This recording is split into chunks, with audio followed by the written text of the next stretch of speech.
Does pro gaming and education mix well? Today's topic, I'll be talking about professional gaming and being a student. Let's go.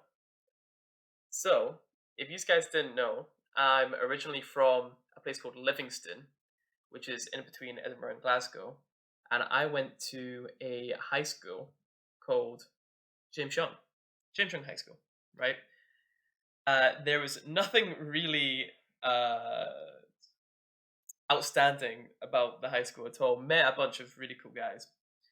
My academic achievement was average. There was actually a reason for that. I I organized all five of my subjects to be 2-year hires, and then by the time that final year came round, all of these subjects clashed. So out of the five, I only got two, which meant complete, completely average score in my overall grades. I got one B and one C, and yeah, tragic, right?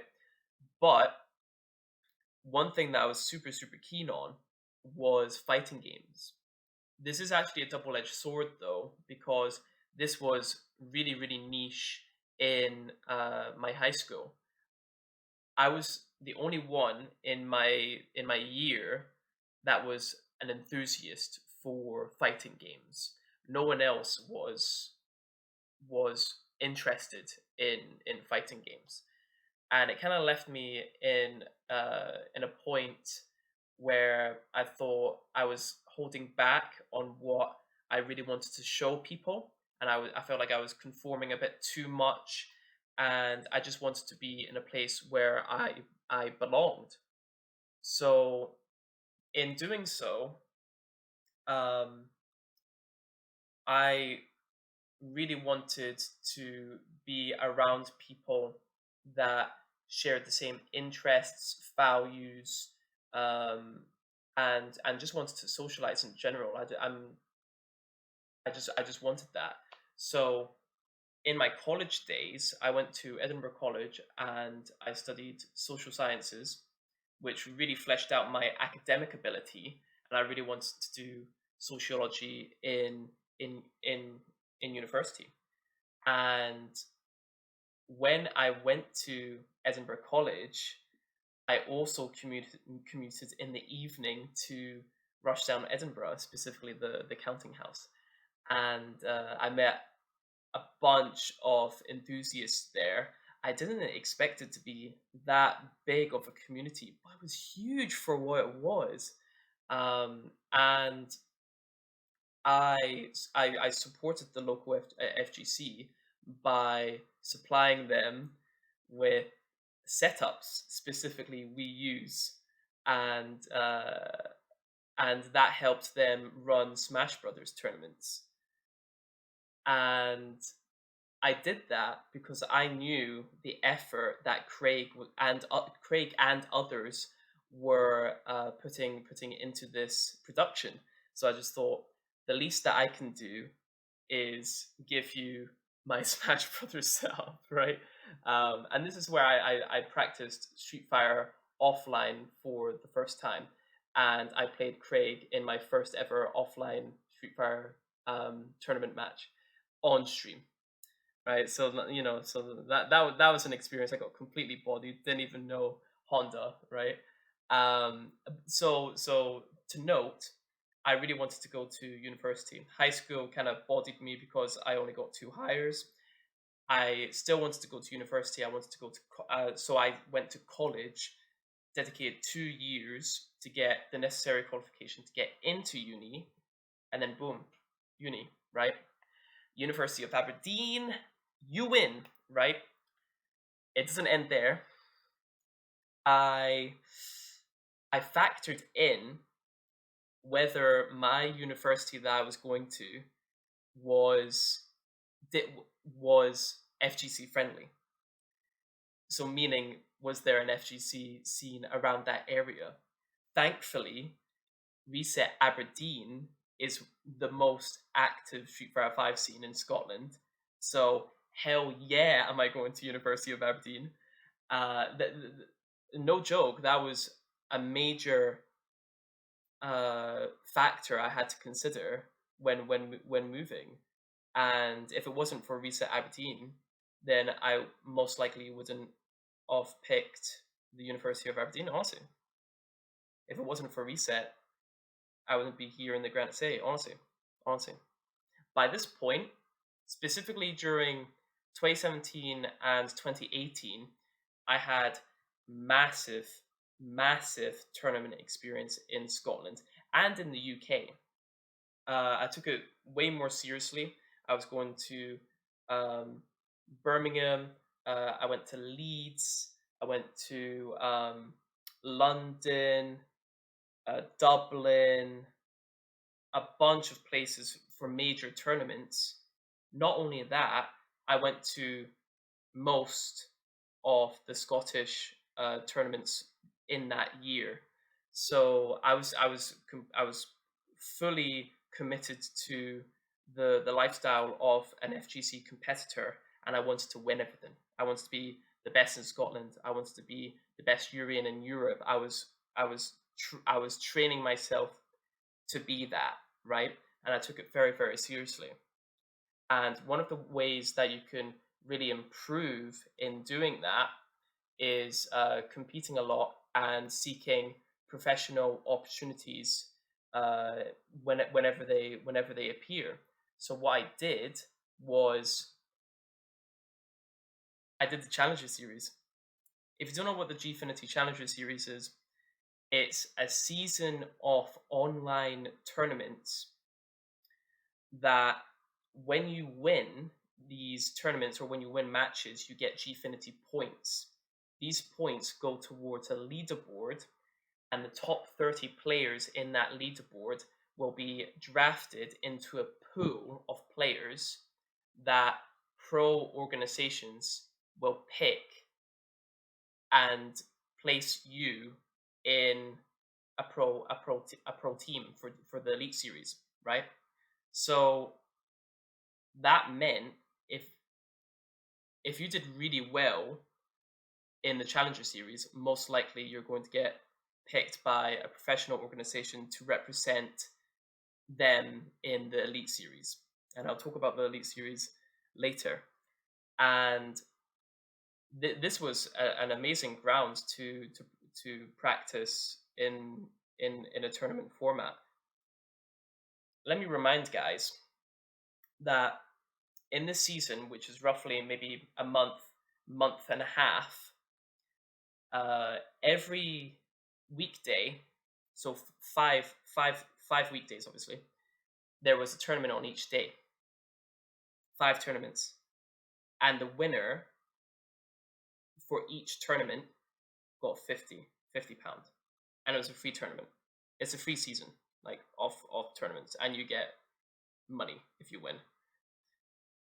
Absolutely class stuff there, right? And this would lead, if you did well enough, then professional teams would account your leaderboard placement, your past history in the scene, and pick you. So it's draft day. There's the top 30 players in the leaderboard. There's all of the previous players from every other Gfinity Elite Series season to be picked as well. So there's well over 40 players, and these players are considered the best in Europe. It just so happens that I was the first pick in the draft. I had no assumptions, no expectations at all for getting into the Elite Series in the first place. I ended up in the Challenger Series being, I think, either 6th or 5th, which was really good. But I was still not expecting anything at all. And for this to happen was amazing because it just proved to me that my effort and the time that I'm committing to this was was was being looked at and approved, right? Now I'm in the Gfinity Elite Series. Oh yeah, right? Not bad, Connor, not bad. But did did you even, play? I did, I think it was roughly 3 quarters. Basically, every week of the Elite Series, I was in the starting lineup except for the first week, and I think that's definitely a success. So I competed against teams like Fnatic, Epsilon, Nordafind, um, a bunch of teams, a bunch of the top professional European teams, and my win loss ratio wasn't bad, man. Was not expecting that at all. You see the common theme here, honestly. So and I was considered one of the 6 top performers in the Elite Series, and you can't complain about that, man. You can't complain about that, honestly. I was just there to have fun and just to play and win. If I actually go back here, the guy to the left of that photo, his name's Jack. One of the best uh things about that hashtag team was that Jack, who was my rival from 2016, was on the team. Scottish, a fellow Scotsman, right? That's very, very important. So having a fellow Scotsman in your team to represent you and this pro organization, it was the best case scenario. The best case scenario. And that made me want to win more because I didn't want to let down the Scottish uh, players back home, right? So yeah, now we've got a question here. Did the Elite Series affect my studies? Yes, right? Here's why. The main thing was it overlapped with my exam season.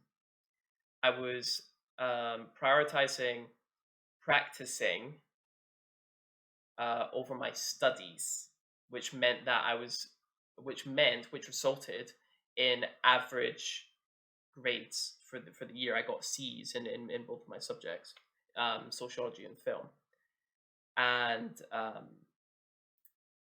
it was expected that I wasn't going to do as well that semester because I was traveling every single weekend from Aberdeen to London by plane, and then from the airport to get into the actual city, and then from there to the hotel, from the hotel to the Gfinity arena.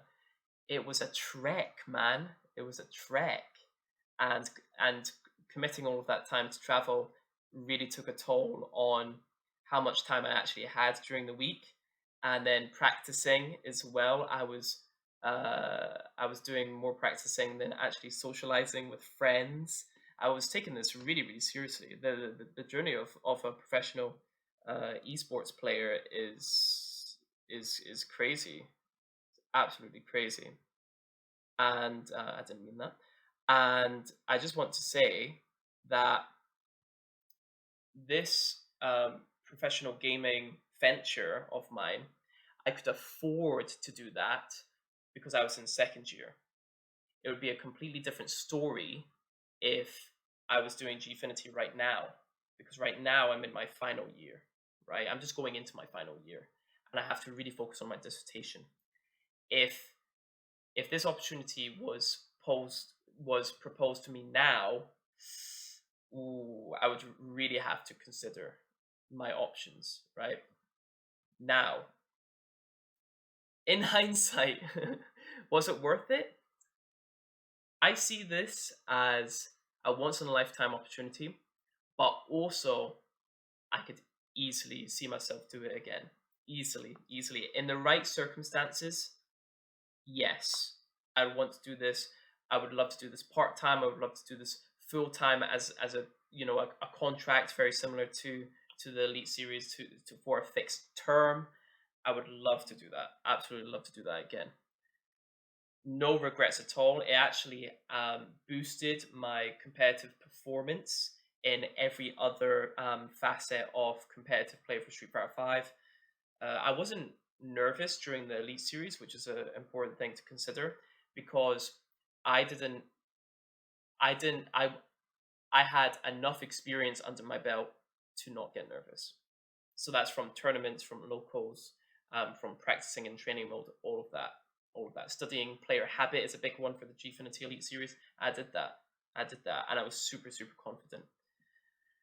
One of the more sad things is I often reminisce and miss the Elite Series era of production of the whole culture around Gfinity and Street Fighter. Everyone just gathered around and just let loose.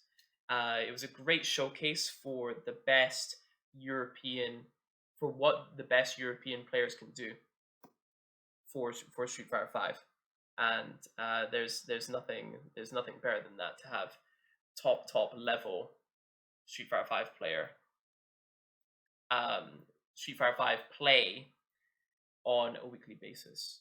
You can't get better than that. I want to end this by sending a wee message to the aspiring pro players out there. Seriously, take things into consideration. Um, what I mean is you have to really analyze what the pros are and what the cons are in pro gaming, especially if you're a student. If you're a student and you want to do pro gaming on the side, it will most likely affect your studies. In saying that, there are Elite Series players that were doing uni at the same time, and their experience might have been different to mine. But from my experience, I can say that things will change. You will have to prioritize other things if you've got things in mind. If you're taking the pro gaming thing really, really seriously, then you will have to sacrifice time and energy from your studies, right? You just have to take that into consideration. Another thing is this opportunity, it wasn't just given to me, right? I had to I had to go out of my way to see what it was like for other players, and is it worth my time doing this? Is there similar things that I could be doing instead of this? But really, this opportunity was one of the best for Street Fighter Five in Europe. So there was no reason to reject it, right? So just weigh up your options, understand your worth as well. If you're a fairly new player in the scene and you're not an established figure within your community, it's very hard for you to ask for the best opportunities, the best positions, the best sponsors, right? Know your worth, and if you're considered an expert in your field, specifically in fighting games, try and niche down what you're really, really good at and try and use that as leverage to professional teams or professional organizations, professional events, and see what they can provide for you, and you can both collaborate on something. Um, and I'll just say this. I'll just conclude by saying, um, look at your situation. If pro gaming is life, then go right ahead. But you do really need to understand that there might be some consequences for it. It could very well mean positive consequences, but you have to take that take that into consideration and be smart in your decision making um, when you're being a pro gamer. Pro gaming. That's all I've got today, guys. Thanks for watching.